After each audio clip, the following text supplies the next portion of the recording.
Hi, and welcome to True North Prepper. Today's video I'm going to be talking about what I keep in my truck or car in case of an emergency. As a bit of background, I've been stuck in my truck and had to spend the night on more than one occasion. Each time was in a remote area, it was unplanned, and while I wasn't altogether unprepared for those events, I would have been a lot better off if I had been a little more prepared. I divide my truck gear into two kits, a survival kit and what I call a real first aid kit. I'm going to start with the survival kit. In a case where maybe you find yourself stuck or stranded, maybe your car or truck has slid off the road and you find yourself stuck in a snowbank, or maybe the road is blocked because of fire or flood and you have to leave your vehicle to get home to your family or to the nearest help. A theme I have when I'm doing these prepping videos is to do it as cost effectively as possible. Where I can save money, I do. Okay, let's get started with the truck kit.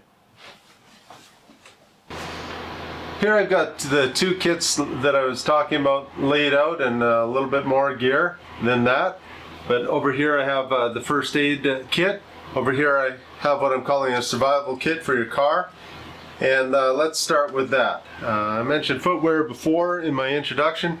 If you have some decent hiking boots, that's a good idea, but they take up a lot of space, so even some old running shoes that you can jam down with your spare tire or something, or in the back of your truck, is a good idea to have to give you an option if you don't have the right footwear on at the time.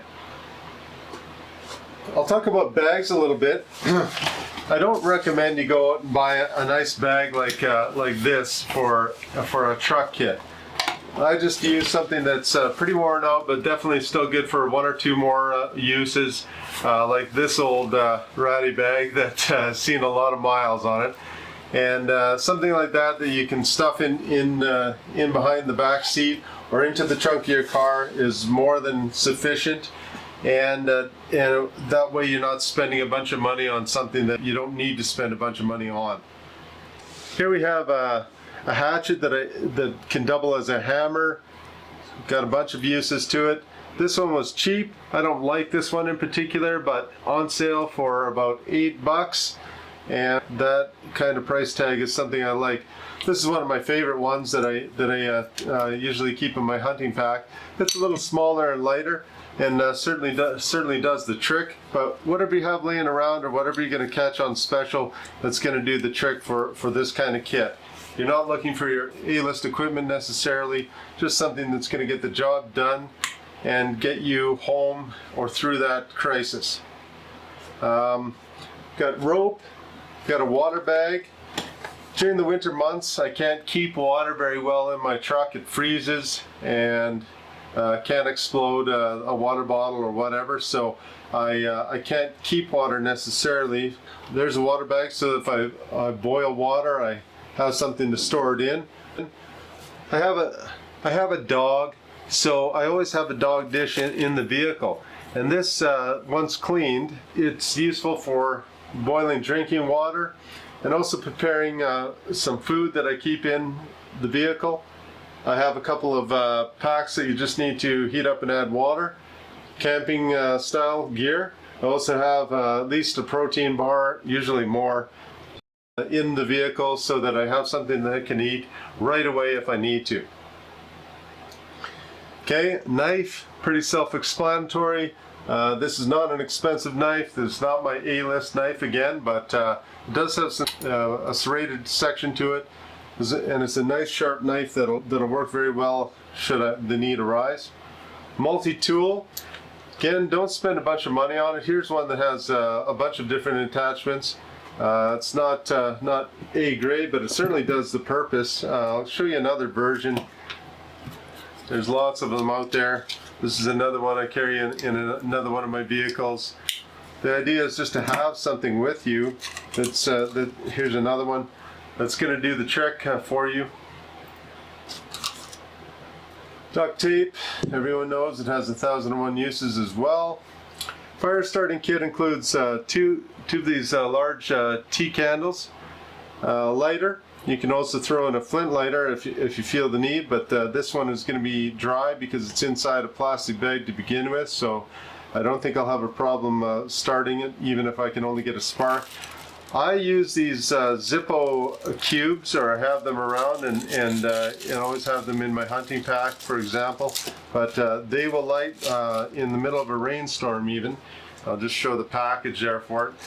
And they work very well. So you're always going to be able to start a fire with that equipment right there. Emergency blanket, pretty standard in most kits. Toilet paper. It's for its own kind of emergency. That's pretty self-explanatory, but I will point out that if it's not in a plastic bag and it's raining, then that a roll of toilet paper is only worth about 1 or 2 good wipes. So do put it in some plastic, and then you're a-okay. People tend to learn that the hard way. If they spend a lot of time outdoors, they know what I'm talking about.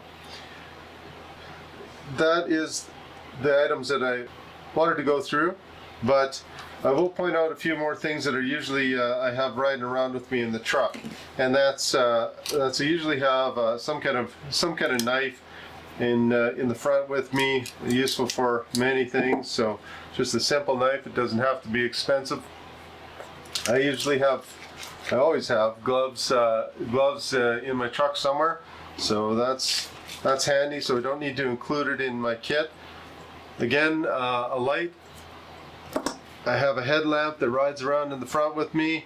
I also have one of these pocket juice, this particular brand is, but something that can charge your phone whether the truck's running or not, and give you several charges out of that for your phone, and we all know how important our communication is these days. So that is the survival kit side, and next I'll go through the first aid kit. I've made up several of these packs. I use one for my hunting pack. I have one if I go camping, I throw that in. Fits in a big Ziploc bag like this. That keeps it dry whether I'm outside the vehicle or not. Keeps it contained. I can see what's in there, so I like having it clear like that. Okay, what do we got here? The clotting sponges. These are great because they're pre-treated gauze. You can slap on the wound and stop the bleeding, which is obviously a priority in a situation like that. These are a real game changer for first aid when they came out. One thing I'll mention is just check the expiry date on the back. These when they're first made, they're good for about 5 years, but if you order them online, you're not necessarily getting what you think you're getting when they show up, and they only have 1 year of shelf life left.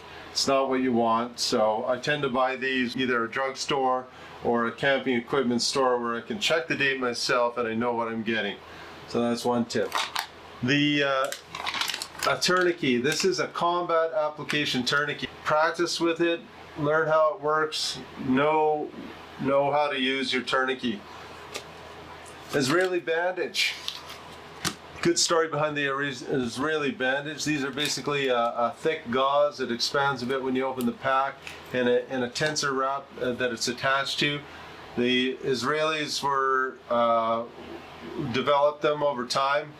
First they would put a gauze or dressing on a wound and then put a rock on top of it to keep pressure on it while they went about other things. And that evolved into what we now know as the Israeli bandage, so very useful. Some trauma scissors or medical scissors. Recommend you have these. There's a reason they're designed like this. So I would say just get any scissors, but no. You should get some decent ones. If you're buying a pack of them, you should be able to get a good price on them. I have an eye shield. Gloves, of course, nitrile gloves. Keep your hands safe and sterile. This is what we call vet wrap. It's a stretchy tensor style bandage, but good for holding gauze in place. Here we have a skin stapler. I'll just bring it up so you can have a look at that. But it'll take a bit of courage to use that on yourself, but very good for sealing or closing a wound, and takes the place of sutures really. It can be used for pets also. Pets can get into trouble if you're out hiking or get in a tangle with wildlife. They've been known to do that, and until you can get to see a vet, that may very well save your pet's life, as much of this gear can. Got some large gauze here, some bandages and whatnot. This kind of thing is what you usually find in a standard first aid kit. A few bandages and some gauze, which I consider just about useless. You can never have enough gauze. So when I'm talking about this kit, it's really designed similar to a trauma first aid kit. You could always add more items in there. I find this is a nice balance between expense and expertise and that sort of thing. So I have had some first aid training. I used to have to take 80 hours of first aid training every year as well, so I do have a bit of a background in that. Keep going here. We've got some waterproof tape, crazy glue. Throw these in the pack. Very good for dental emergencies. Can be used to close a wound as well, and obviously you can use it in a standard or typical fashion as well. A couple of wood splints, tweezers, and we're not talking about just an annoyance, splinter that you get. What if you have something in the eye or some detailed work? You want to have a set of tweezers in your kit for sure. Some safety pins here. You need something to write with. I put a Sharpie in there. They can dry out over time. The good old pencil is a good way to go. You're never worried about ink drying up or anything else. You can sharpen it with a knife that's in the pack. I have polysporin here. Here I have some Tylenol. I've labeled it well.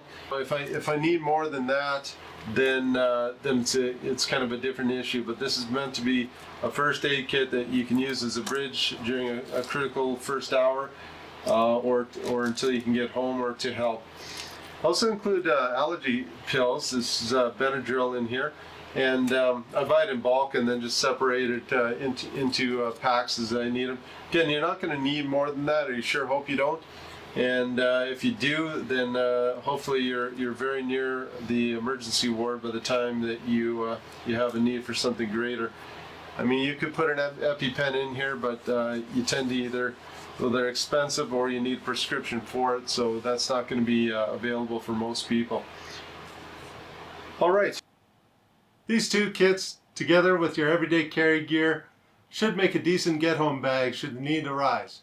Thanks for watching. We'll see you next time on True North Prepper.